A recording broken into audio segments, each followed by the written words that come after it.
তারপর সৌগত রায় প্রশ্ন তুলছেন যে এত অস্ত্র আসছে কি করে, পুলিশের নিষ্ক্রিয়তা নিয়ে কার্যত প্রশ্ন তুলছেন। এখন আমি আবার বলছি, এই বিষয়টা পুলিশ প্রশাসন দেখছে, কসবার বিষয়টা। এখানে কোনো রাজনৈতিক মন্তব্যের কোনো অবকাশ নেই। এখানে ফিরহাদ হাকিম, তিনি কলকাতার মহানাগরিক, মাননীয় মন্ত্রী, আমাদের সিনিয়র নেতা, যা বলার বলেছেন। অধ্যাপক সৌগত রায়, তিনিও যা বলার বলেছেন। এ ব্যাপারে আমি কোনো আলাদা করে মতামত জানাবার কোনো অবকাশ নেই। আমি শুধু এটুকু বলি, নিশ্চিতভাবে পুলিশ যথেষ্ট ভালো কাজ করছে। আরজি করেও দেখেছেন 24 ঘন্টার মধ্যে গ্রেফতার করেছে মূল ধর্ষক এবং খুনিকে। চারপাশে বহু ভালো কাজ করছে পুলিশ।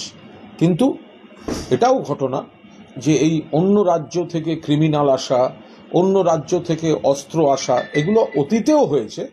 কিন্তু এখন সেগুলো যেভাবে নজরে পড়ছে, হয়তো মিডিয়া বেশি, সোশ্যাল মিডিয়া বেশি আসছে, সেটা পুলিশের আরও সতর্ক হয়ে, যখন বোঝাই যাচ্ছে যে একটা চক্রান্ত চলছে বাংলার বিরুদ্ধে, বাংলাকে কলুষিত করার, অন্য রাজ্য থেকে দুষ্কৃতীরা বাংলায় আসছে, অন্য রাজ্য থেকে অস্ত্র এখানে আনা হচ্ছে, তাহলে নিশ্চিতভাবে পুলিশেরও আরও বেশি করে তাদের সমস্ত রকম সতর্কতামূলক ব্যবস্থা আরও তীব্রতর করা উচিত, আরও প্রখর করা উচিত।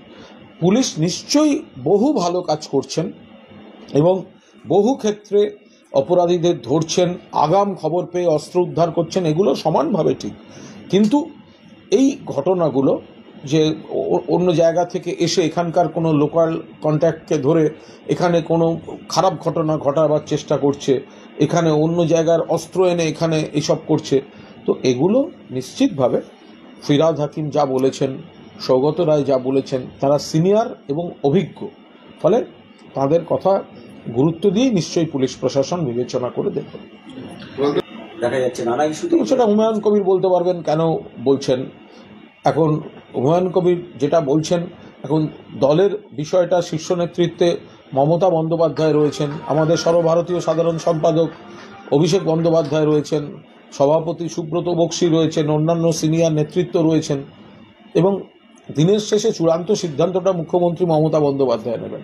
তার আগে যদি আমরা এখন মুখ্যমন্ত্রীকে এই মুখ্যমন্ত্রী এই করুন, আরেকজনের এক্ষুনি এই হওয়া উচিত, মানে এটা এইভাবে, এটা দলের মধ্যে এটা এইভাবে বলার কোনো যৌক্তিকতাই এইভাবে নেই। দলের মধ্যে যদি সাংগঠনিক বা প্রশাসনিক বিষয়ে কারোর কোনো সাজেশন দিতে হয়, এখন এইটা করা উচিত, এখন এটা করা উচিত, তো তার জন্য তো পার্টিতে ফোরাম রয়েছে, হায়ার অথরিটি রয়েছে, পার্টি অফিসে নেতৃত্ব রয়েছেন, বা সেটা তো মুখ্যমন্ত্রী মমতা বন্দ্যোপাধ্যায় বা অভিষেক বন্দ্যোপাধ্যায় দুজনকেই উনি তো জানাতে পারেন। তার বদলে যে এই মানে একেবারে প্রকাশ্যে এগুলো বলা, এটা মানে অবাঞ্ছিত, অপ্রয়োজনীয় বিবৃতি। মুর্শিদাবাদের বেলডাঙ্গা একটি গোষ্ঠী সংঘর্ষ করিয়ে বিজেপি তোষণের রাজনীতির অভিযোগ করছে। এবং বিজেপি এগুলো নিজেরা তৈরি করায় আর নিজেরাই এগুলোর অভিযোগ করে।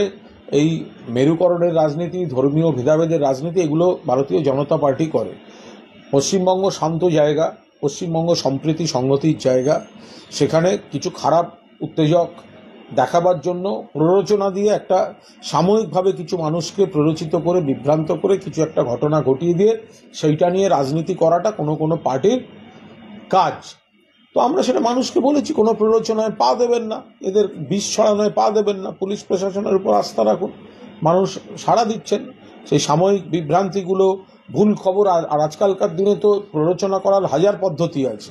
কে অডিও, ফেক অডিও, কে ফেক ভিডিও, কে একটা কিছু বলে দিল, তা এইসব দিয়ে মানুষকে একটু সাময়িকভাবে বিভ্রান্ত বা উত্তেজনা তৈরি করে দেয়, আর সেইটা নিয়ে পশ্চিমবঙ্গের বদনাম করতে নামা, এগুলো যাদের কাজ তারা করছে।